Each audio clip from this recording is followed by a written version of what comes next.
Do not quit your job unless you have a profitable business. Hey y'all, my name's Kelly Poole. I am a 7-figure business owner and operator, a former nonprofit worker, and a biracial, bicoastal business owner that's just trying to make it in this world of first-time entrepreneurship. Thanks for watching. Today I want to talk to you about a question that I get from tons of folks who say, Kelly, when can I quit this job? I really don't want to work anymore. And not, oh, I really don't want to work anymore because I want to just not work, but I'm ready to leave my job because I have a business. When should I quit my job? So if that is your journey and you're wondering, can I do it? Can I leave my job already and just take this business thing seriously? Then this video is for you. So a little bit about me. I run a 7-figure consulting company. I am a solopreneur, meaning I'm the only employee of my company, and I have a ton of contractors, other consultants, and partners that I partner with to make all the magic happen. I have always been a service-based entrepreneur. I've never had a desire to own a brick and mortar business, a restaurant, a coffee shop, any of that, or a desire to produce physical products. So I don't make candles or t-shirts or lotions or notebooks or any of that stuff. That's not my lane. I don't know anything about that. If you're that kind of entrepreneur, this advice may or may not resonate. But what I will tell you is if you're someone who wants to be a service-based entrepreneur, a coach, a consultant, whatever, then you are probably someone who is working a job and is transitioning to become a full-time entrepreneur. When I started my business, I didn't want to start a business. I guess I should say when I got my first consulting gig, that's all I wanted. I wanted to be a consultant. Being a consultant is different than being a business owner. And so for those of you that are thinking about should you quit your job, I think that's a good place to start by asking yourself, what is your intention as a consultant? Do you want to become a business owner, or do you want to bring in extra revenue working on flexible projects that still let you kind of live your same level of life? If it's the latter, then you probably don't want to quit your job, because what you didn't say is, I want to become a business owner. I want the autonomy that comes with the flexibility of paying myself, of managing my own benefits, and being totally responsible for everything that happens fiscally, legally, and administratively. If you are someone who is like, I want to make some extra money. My kids are going off to college soon. I'd love to pay for this or that. I've got a big trip coming up. I want to pick up a few extra projects here or there. Then you want to be a project-based consultant. You do not want to be a full-time business owner, at least if that's where you are right now. So do not quit your job. I would say here are the things that you need to do to make sure that you're ready to do that. First is define what financial stability means to you. So these can be questions like, do I own all the things I need to own at this point in my life right now? And primarily that's about real estate. In our country, bank loans for home ownership come based on your employment income. So if you quit your job and become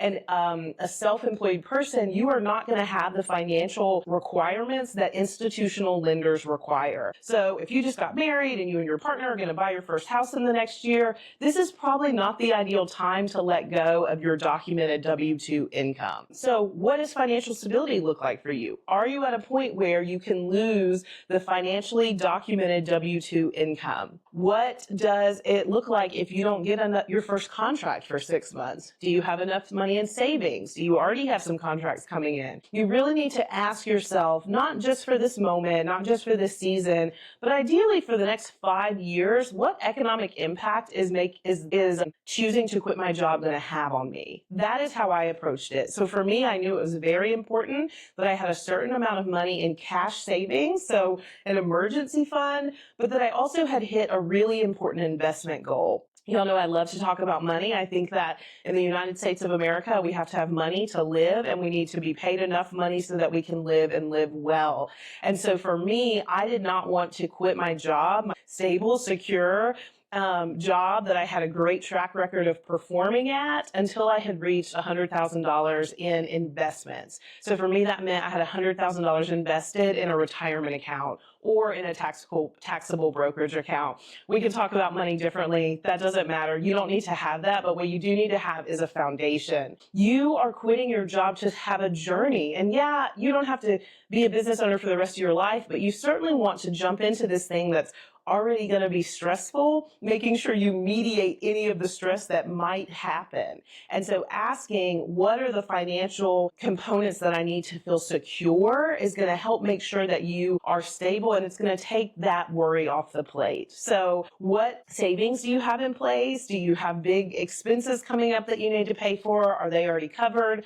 Are you going to need to take out a formal loan for home ownership or anything else over the next year to 18 months? And do you have a financial sort of baseline in place? There are really simple ways and strategies that you can set yourself up for financial success and still become an entrepreneur, but you might want to take steps towards that. So before quitting my job, I had already made 7 figures in my business. I didn't quit my job until my business was profitable. I had money in the bank to pay myself, and I had enough social capital and sort of proof of concept that I knew making new money in my business was more likely than not.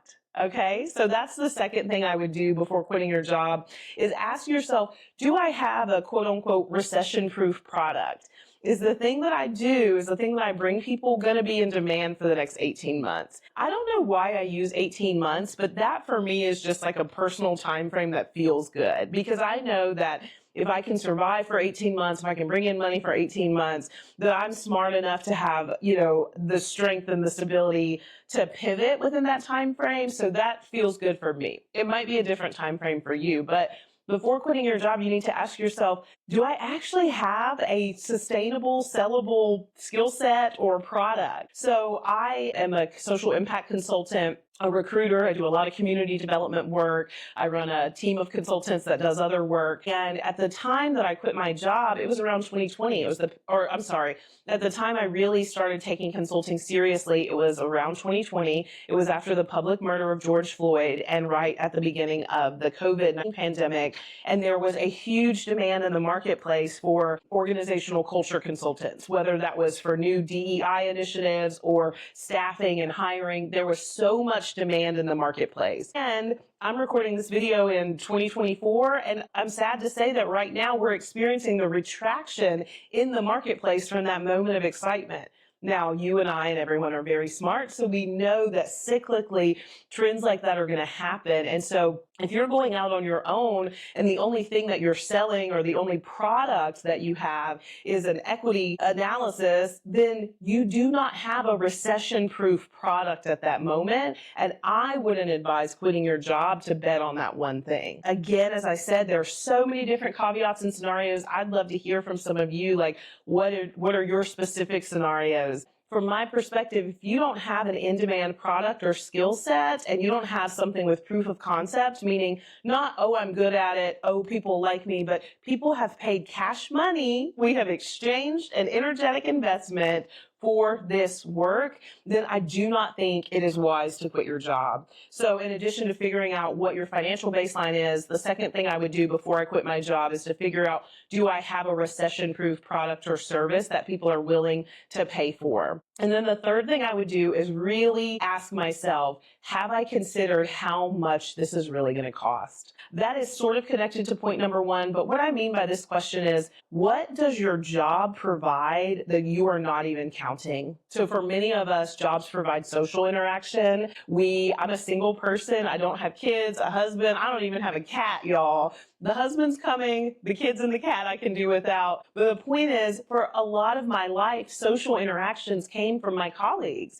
Now, I wasn't hanging out with the people that I worked with in the day-to-day, but having a job put me in a social ecosystem that really contributed positively to my life for the most part. And so leaving a job didn't just mean leaving a steady paycheck. It meant leaving a social ecosystem. So ask yourself, is my job the primary source of some, social component in my life? Again, that doesn't mean you need to stay in your job, but it does mean that there might be an option for you to think about, am I going to be sad and lonely if I leave this very structured, very ritualistic thing that I've been involved in? As you're also thinking, what is this really going to cost? Think about your benefits. You have to pay for health insurance if you live in the United States of America. I currently pay $416 a month for a health insurance plan, straight out of pocket. I have to pay it every month. That is a really shitty plan, I'll be honest. I pay $416 out of pocket every month for a healthcare plan,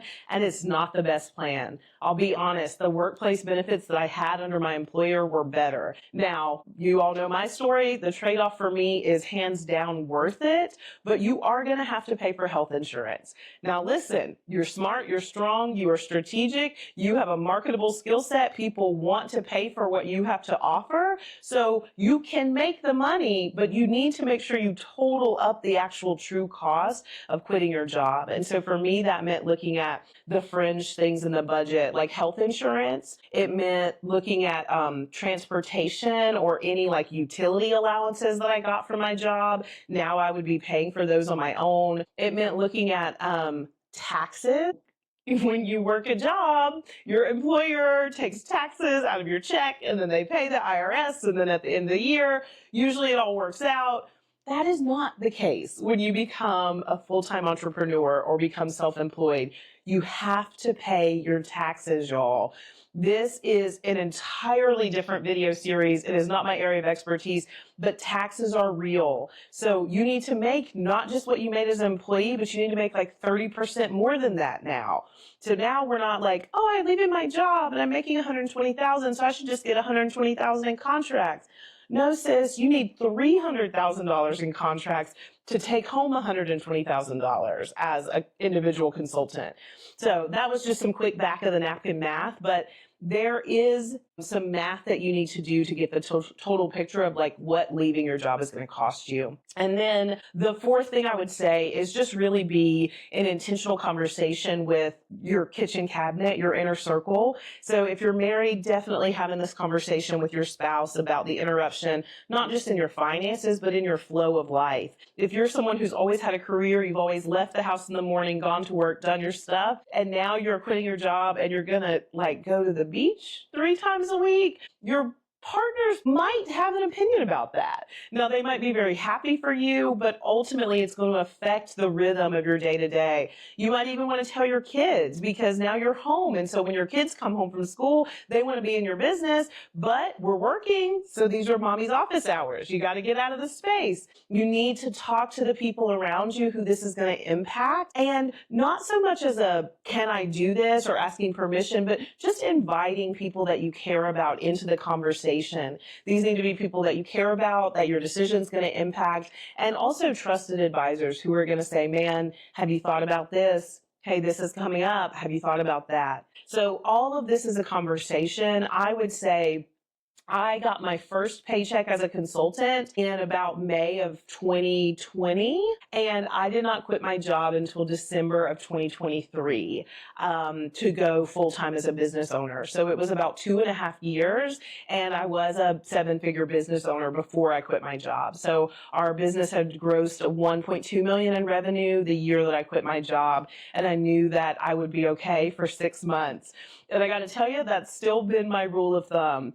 I don't know what this business thing's going to look like. I don't know if I can do this forever, but I know for the next 6 months I'm good. I know for the next 6 months I'm good. And then eventually that just becomes sort of the way that it works. But all this to say, listen, I say this all the time. If you have a desire to be a business owner, if you have a desire to be an entrepreneur, or if you have a desire to have a kind of sustainable side hustle, then it is meant for you. You desire this for a reason and you can absolutely do it. My job and the best part about my life is getting to hang out with entrepreneurs and friends and talk about what's going to make that journey to entrepreneurship fun, easy, and sustainable. And so having this conversation and giving yourself time up front really takes the pressure off. You can do this. Make a plan, take the steps, and enjoy the journey to becoming a full-time entrepreneur.